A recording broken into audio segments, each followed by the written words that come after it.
Good morning, veterans. Today we're coming at you with 5 important things about career transition and networking for veterans. Each one of these are highlighting a key challenge or opportunity veterans face when you're moving out of the military and moving into civilian careers. So, number one. Hey, before we answer number one, how cold is it in Maine right now? Listen. Yeah, because that's where I'm at. We're on day 3 of the trek. I'm almost froze to death at the lighthouse. I'm sure. I'm saying this beforehand, but yeah, here we go. I'm going to jump back into this. These are key things about separating uniform because they're extremely important. Listen, Yep. Let me set the conditions, but I'm also going to give you the answer to the test.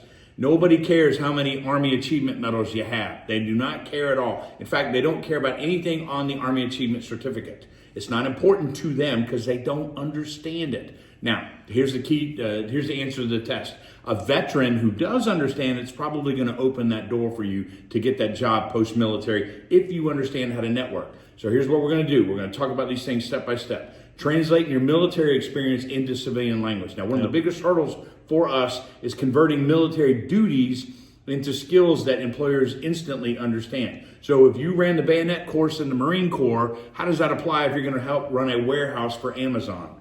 I don't know, but there are people out there that are way smarter than us, and there are some of the places that you can go to get it. You can go to Online Skills Translator. The ONET, the DoD Skill Bridge tools, LinkedIn has many military translators. What you need to do is you need to convert your military job into a civilian equivalent, but they don't line up exactly. A squad leader is not a manager. You need to get that in your head right now. Achievements may be described oftentimes in military jargon. You got to remove it. You know what they do care about, and you need to clearly highlight this, is your soft skills, which are leadership, discipline, teamwork.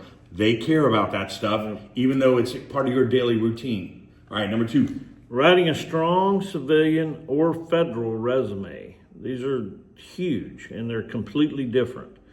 Veterans often need 2 versions of your resume, depending on what your target career or job is going to be once you leave the military.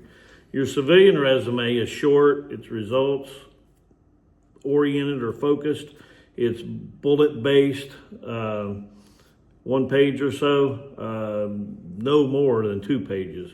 A federal resume, totally different. Very long, it's detailed, it's you need to specifically list your accomplishments of what you did. Many vets don't even know that a federal resume can be 4 to 6 pages because you have this drilled into your head all the time. 1 page, 1 page, 1 page, or it goes in the trash. That's true on a civilian employee, but a federal is totally different. Civilian employees want results. Like reduce time by 25%. They want those kind of specifics. Certificates and security clearance greatly increase your marketability, especially on a federal resume. It depends on the civilian what you're going for. So before we go any further though, I want to talk about, don't forget to like and subscribe, and then hit the notification bell up here in the corner so that you catch all these videos. So number 3. All right, this is where veteran of foreign war post 2205 has skin in the game. Every semester, we, along with our great partner at the University of North Texas, we host a job fair. This last job fair, 1/3 of the companies in our job fair were Fortune 500 companies. So here's where I'm telling you, this is the hidden gem of all of this. A veteran's going to open the door. You don't know me, I don't know you. You can walk into this VFW when we are hosting our job fair. A veteran opened the door for your employment opportunities. So use your networking opportunities to find these hidden job opportunities. LinkedIn veterans groups. Come to your local VFW. Hire our hero events. They're amazing. Texas Veterans Commission does them. Veteran-friendly employers, and the opportunities out here are immense. They're going to be on LinkedIn or on job sites, Indeed or whatever. They often mention, and they do it at the beginning of the year. This company over the next so many months or so many years is going to hire 10,000 veterans, whatever the number is. Listen, here's what you're up against. Every single week, about 10,000 people hang the uniform up every single week. So you're not just competing against the 4 or 5 folks that are clearing that base. You're getting out of the Marine Corps in Camp Lejeune, and you think that's the talent pool. The talent pool is also getting out at the San Antonio Air Force Base, at Fort Hood, Texas, in Camp McCall up in Wisconsin.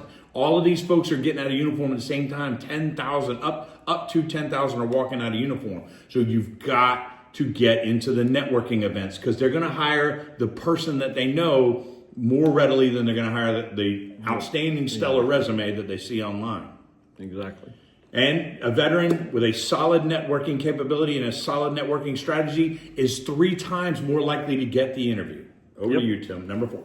Understanding veteran-friendly employers and benefits. Veterans sometimes overlook opportunities when employers are actively seeking them out.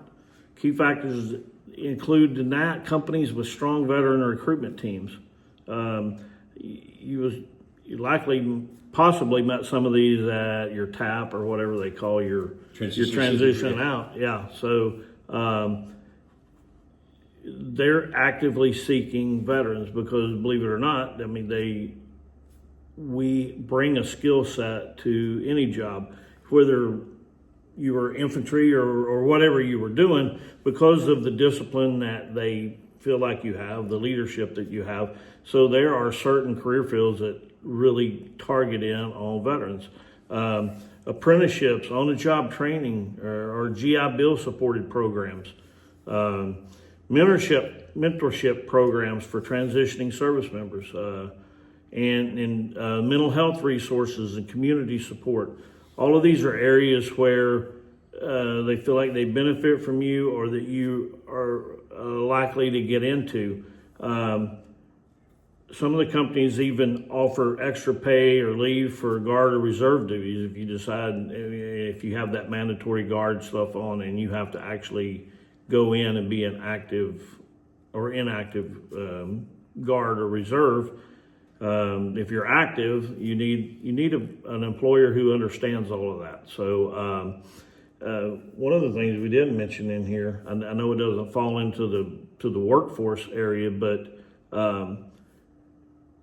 if you decide you're going to go back to college after school, your military training equates into possible college credit hours. Correct. So, and you can get help at your college with figuring that out. So that's one thing to check into if you're going to go back for some additional training or schooling before you enter the workforce. We're specifically talking about workforce, but I just wanted to throw that in there and say, when we're talking about definitions and how you define what your job equates to in civilian life, they can do that as well with classes or with college credit hours. So, all right, this last one, this is a difficult one because it seems like we're being condescending, and I really want to make it sound like this is a real key point here. If you were to attend, if you're in a setting where your local senior non-commissioned officers run a board for you to stand in front of so that you can be Sailor of the Month or go to the promotion board in the case of the Army to be promoted from specialist to sergeant. It's a very formal activity. You stand there, they inspect your uniform, then you sit basically at the position of attention while they pelt you with questions. And then when you get done, you salute them and you walk out, and then the 3 senior NCOs sit there and determine what the outcome of your board appearance is, whether it's Sailor of the Ship or Marine of the Year of the Base. This is not the case in interviews. And oftentimes the interview is less formal. It's more conversational. You're not being drilled about the knowledge that you have. What they're determining, and this is the difficult component of this, whether you are a culturally good fit for their company. They're going to discuss personal achievements, not about the team you belong to. Well, we're the number 1 squad in the 82nd Airborne, or we won Best Ranger competition. They're not discussing personal achievements. They're discussing your contribution as an individual. And then you're going to have to talk about your leadership and the soft skills that we were talking about, the interpersonal teamwork stuff, without talking about rank or being rank-based structure. Well, Sergeant Smith told me, and I told Private Jones, and Private Jones executed it, and I supervised him. They don't understand that. That's not part of their lingo. What they're looking for is this cultural fit. And this is really important to HR managers. Yep. You might be the perfect person on paper, but when you get in there, if you can't cross that bridge and you can't get into the mindset that, okay, I need to actually influence people in my company that I may not have any direct report control over. So, for example, if you're going to be the shift manager at a warehouse manufacturing plant and you have no control over what the guys or what the folks in the day shift do, and you're going to be running the nighttime shift, you have to build a bridge. If you don't have the networking skills to do that, or you don't have the cultural skills, they're not going to hire you for the job. So you have to understand cultural expectations. So you're not sitting at the position of attention being answered, questions are being pelted. They're trying to figure out if you're a good cultural fit. Now, here's what we suggest. Mock interviews with veteran coaches. I've seen it happen here in the BFW post where a veteran, a guy that's already got out of uniform, talks to veterans who are just getting out of uniform saying, look, your conversational skills are great, but you don't have to stand at parade rest to talk to me. Stop what you're doing. We're having a cultural conversation. Very different outcome. So I really want to highlight that because that is the thing that's an actual sticking point is when you get the job interview, it's not a formal setting where you're being pelted with questions and you have to answer them correctly to win 100 points for the board. You are having a cultural conversation. All right. Yep. Your turn now. Your turn. This is your turn. It is your turn because 4 days, 4 short days. We've been talking about this since August. Yep. This coming Saturday, we're going to give away one of a PC that looks exactly like this coming this Saturday, December the 13th. So if you're not already qualified or signed up or the things that you need to do, you need to follow the link down here in the comments to the Discord page. Get the rules, the details on the giveaway. Exaribus has generously donated this computer, this gaming PC computer, $2,500 computer, for us to give away to one lucky individual. So get there, get the details, figure out the rules, and that's going to be this Saturday. Get in here. Even if you're not signed up for it, get in here, fellowship with other veterans, have a little fun, let's play some games in here. Squad up. Squad up. That's right. Yep. And then that's what I said, you're only going to find out if you get to the Discord page. So get in here this Saturday, December 13th. We'll that's see you all Saturday, I can tell guys. you. And then somebody's getting that to go under their tree this Saturday. Yes, they are. So, somebody's walking out of this building with that PC on Saturday. Yep. So like and subscribe, hit the notification bell, and get in here Saturday. Till the next video, we'll see you then.